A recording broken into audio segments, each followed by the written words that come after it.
નમસ્કાર દર્શક મિત્રો, પ્રાર્થના સંદેશ ન્યૂઝમાં આપનું સ્વાગત છે। નજર કરીએ આજના સમાચાર પર। બુધવાર 13 સપ્ટેમ્બરથી શરૂ થઈ રહેલા ગુજરાત વિધાનસભાના સત્રમાં ભારતના રાષ્ટ્રપતિ દ્રૌપદી મુર્મુ નેશનલ ઈ-વિધાન એપ્લિકેશન નીવાની શરૂઆત કરાવી। ભારતની બીજી નવ વિધાનસભાની જેમ ગુજરાત વિધાનસભા પણ હવે પેપરલેસ બનનારી 10મી વિધાનસભા બનશે। ડિજિટલ ઇન્ડિયાના પ્રોજેક્ટ હેઠળ દેશમાં તમામ વિધાનસભાઓને તબક્કાવાર પેપરલેસ બનાવવાની યોજના છે, જેમાં 673.94 કરોડ રૂપિયાનો ખર્ચ થવાનો અંદાજ છે। આ ટેકનોલોજીનો ઉપયોગ કરનાર ગુજરાત 10મું રાજ્ય છે।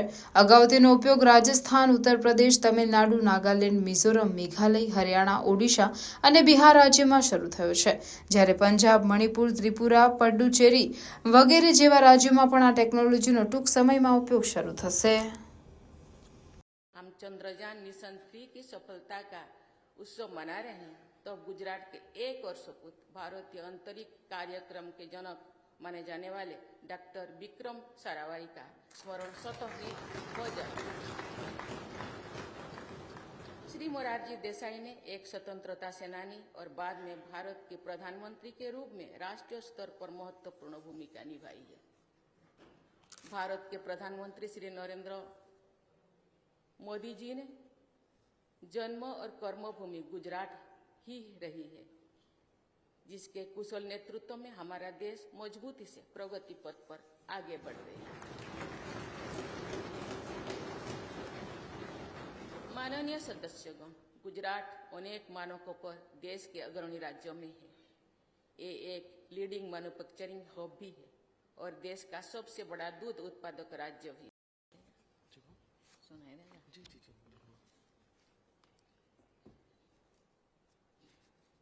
गुजरात विधानसभा के राष्ट्रीय ई-विधान एप्लीकेशन के उद्घाटन के अवसर पर उपस्थित माननीय मुख्यमंत्री श्री भूपेंद्र भाई पटेल जी, विधानसभा अध्यक्ष श्री शंकर भाई चौधरी जी,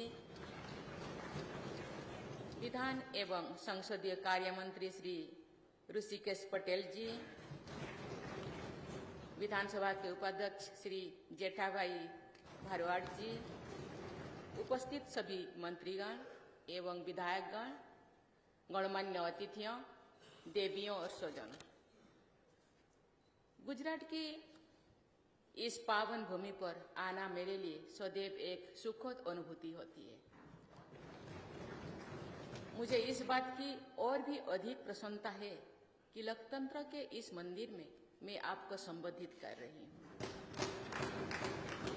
मुझे ये जानकर खुशी हुई है कि श्री भूपेंद्र भाई पटेल जी की मुख्यमंत्री के रूप में आज 2 साल पूरी हुई है, इसीलिए मैं उनको बहुत बहुत बधाई देती हूँ। मैं आपको हार्दिक बधाई देती हूँ और कामना करती हूँ कि वे गुजरात की जनता की सेवा निरंतर करते रहे। गुजरात का हजारों साल का गौरवशाली इतिहास रहा है।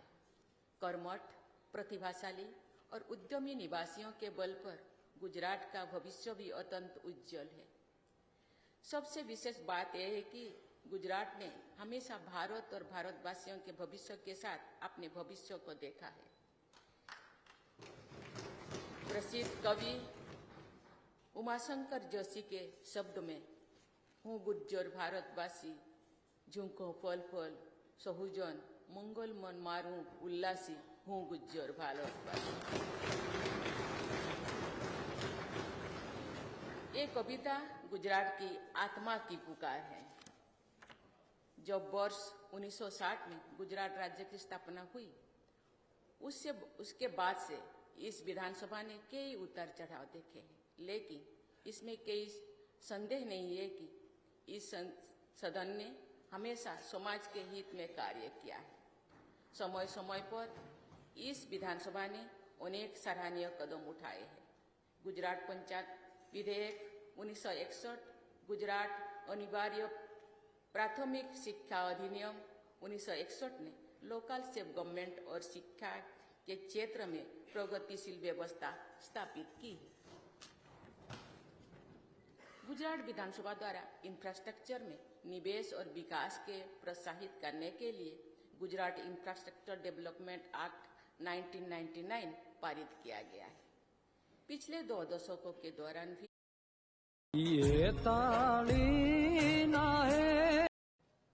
आदरणीय राष्ट्रपति महोदया श्रीमती द्रौपदी मुर्मू जी, गुजरात राज्य के आदरणीय मुख्यमंत्री माननीय श्री भूपेंद्र भाई पटेल जी, गुजरात विधानसभा में हमारे संसदीय मंत्री माननीय श्री ऋषिकेश भाई पटेल, हमारी विधानसभा के माननीय उपाध्यक्ष श्री जेठा भाई बरवाड़,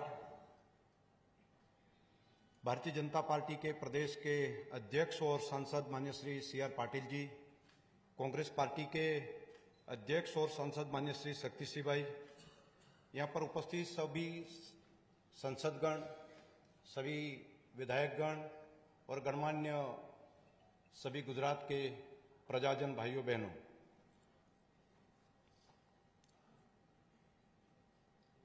आज आप सभी का मैं तहे दिल से गुजरात विधानसभा के एक नए इतिहास में आप सभी का मैं स्वागत करता हूं। सत्य के साधक और अहिंसा के पुजारी राष्ट्रपिता महात्मा गांधी जी और देश के प्रथम उप प्रधानमंत्री और वर्तमान भारत के शिल्पी लौह पुरुष सरदार वल्लभ भाई पटेल और मुख्य सेवक पूज्य रविशंकर महाराज और नरेंद्र भाई मोदी की ये कर्मभूमि पावन भूमि में आपका तहे दिल से पुनः मैं स्वागत करता हूं। हमारे लिए ये अत्यंत गौरव की क्षण है कि भारत के राष्ट्रपति आज गुजरात विधानसभा को संबोधित करेंगे। आदरणीय प्रधानमंत्री श्री नरेंद्र भाई की जो परिकल्पना डिजिटल इंडिया के अंतर्गत वन नेशन वन एप्लीकेशन के उद्देश्य वाला ये नेशनल ई विधान एप्लीकेशन नेवा पेपरलेस विधानसभा का प्रोजेक्ट है। विधानसभा के इस तीसरे सत्र में नेवा एप्लीकेशन के लागू होने के साथ ही हम हमारी उपस्थित परम आदरणीय महामहिम राष्ट्रपति श्रीमती द्रौपदी मुर्मू जी, गुजरात विधानसभा के अध्यक्ष श्री शंकर भाई चौधरी जी, उपाध्यक्ष श्री जेठाभाई, संसदीय मंत्री श्री ऋषिकेश भाई, गुजरात प्रदेश के यशस्वी अध्यक्ष CR पाटिल जी, पूर्व CM नितिन भाई, पूर्व अध्यक्ष राजेंद्र भाई, गुजरात प्रदेश कांग्रेस के अध्यक्ष और सांसद शक्ति सिंह जी, सभी सांसदगण, मेरे साथी मंत्रीगण, राज्य के अन्य सभी विधायकगण और यहाँ उपस्थित अतिथिगण और प्रेस मीडिया के मित्रों, सभी को मेरा नमस्कार। आज का यह दिन हम सभी के लिए बहुत ही खास है, क्योंकि विश्व नेता और हमारे यशस्वी प्रधानमंत्री श्री नरेंद्र भाई मोदी जी के डिजिटल भारत पेपरलेस गवर्नमेंट के अभिगम को गुजरात विधानसभा ने वास्तविक रूप दिया है। गुजरात की विधानसभा अब पूरी तरह से डिजिटल बनने जा रही है। इस शुभ अवसर पर देश की महामहिम राष्ट्रपति जी आज हम सभी के बीच उपस्थित है, ये हम सभी के लिए बहुत ही सौभाग्य की बात है। महामहिम राष्ट्रपति जी, गुजरात की यह धरती अनेक महापुरुषों से धन्य रही है। देश की आजादी के महानायक महात्मा गांधी जी और आधुनिक अखंड भारत के संरचना के सूत्रधार सरदार वल्लभ भाई पटेल की इस पवित्र भूमि में गुजरात की 6.5 करोड़ जनता की ओर से आपका हार्दिक स्वागत और अभिनंदन करता हूं। हमें इस बात पर भी गर्व है कि वैश्विक नेता और विकास की राजनीति के प्रणेता आदरणीय प्रधानमंत्री श्री नरेंद्र मोदी जी भी इसी गुजरात के धरा के पुत्र हैं। आदरणीय प्रधानमंत्री जी का प्रशासनिक जीवन भी इसी सदन से शुरू हुआ था। आज देश माननीय प्रधानमंत्री जी के विजनरी लीडरशिप में विश्वगुरु बनने की ओर तेजी से आगे बढ़ रहा है। महामहिम राष्ट्रपति जी ऐसे महान सपूतों के मार्गदर्शन और योगदान से बनी इस विधानसभा में आज पहली बार पधारे हैं, इसके हमें विशेष आनंद है। प्रधानमंत्री जी के वन नेशन वन एप्लीकेशन के विचार से प्रेरणा लेते हुए हमने भी गुजरात की विधानसभा को डिजिटल विधानसभा में ट्रांसफॉर्म कर लिया है। गुजरात विधानसभा में आज से नेशनल ई विधानसभा एप्लीकेशन को नेवा की शुरुआत हो रही है। ये हम सभी के लिए एक ऐतिहासिक पल है। सुशासन हर राष्ट्र की प्रगति की कुंजी है और सिटीजन फर्स्ट ही हमारा मंत्र, सूत्र और मार्गदर्शक सिद्धांत है। प्रधानमंत्री जी के इसी आदर्श विचार से प्रेरित होकर हमने अपने राज्य में डिजिटल गवर्नेंस के कई नए इनिशिएटिव्स लागू किए हैं।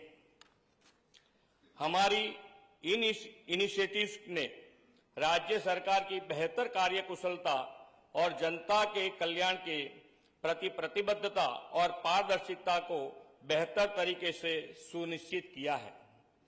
14,000 से अधिक ग्राम पंचायतों के जरिए 321 से अधिक ऑनलाइन सेवा सुविधा डिजिटल सेवा सेतु के माध्यम से ग्रामीण नागरिकों को पहुंचाई जा रही है। इसी क्रम में आगे बढ़ते प्रधानमंत्री जी के डिजिटल भारत मिशन के अंतर्गत विश्व के सबसे बड़े ग्रामीण टेलीकॉम प्रोजेक्ट भारत नेट के दूसरे फेज में राज्य की 7,900 से अधिक ग्राम पंचायतें ऑप्टिक फाइबर नेटवर्क से जुड़ने जा रही हैं। इस फाइबर नेटवर्क कनेक्टिविटी से ई हेल्थ, ई एजुकेशन, ई एग्रीकल्चर जैसे विषयों के सरल अमलीकरण से ग्रामीण नागरिकों कई सेवाओं आने वाले समय में आसानी से उपलब्ध होगी। महामहिम राष्ट्रपति जी, मुझे आपको यह सूचित करते हुए गर्व हो रहा है कि गुजरात ने देश में सबसे अधिक 158 सेवाओं को डीबीटी से जोड़कर गरीबों के कल्याण को सुनिश्चित किया है। वहीं हाल ही में लागू हमारी सरकार की नई पहल ई सरकार के माध्यम से सरकार के विभिन्न विभागों की 10 लाख से अधिक ई फाइल्स को प्रोसेस किया गया है। डिजिटल गवर्नेंस को लेकर इस प्रकार के effective ease of transferment working mechanism से लोगों के ईज ऑफ लिविंग में भी काफी सुधार हुआ है। आदरणीय प्रधानमंत्री श्री नरेंद्र भाई की प्रेरणा से हमारे इन इनिशिएटिव से सामान्य लोगों में प्रशासन के प्रति विश्वास और मजबूत हो गया है। प्रधानमंत्री जी के मार्गदर्शन और नेतृत्व में विश्व में हमारे देश का मान सम्मान को एक नई पहचान मिली है। हाल ही में प्रधानमंत्री जी के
પ્રાર્થના સંદેશ ન્યૂઝની તમામ લેટેસ્ટ અપડેટ્સ માટે ચેનલને હમણાં જ લાઇક, શેર અને સબસ્ક્રાઇબ કરો.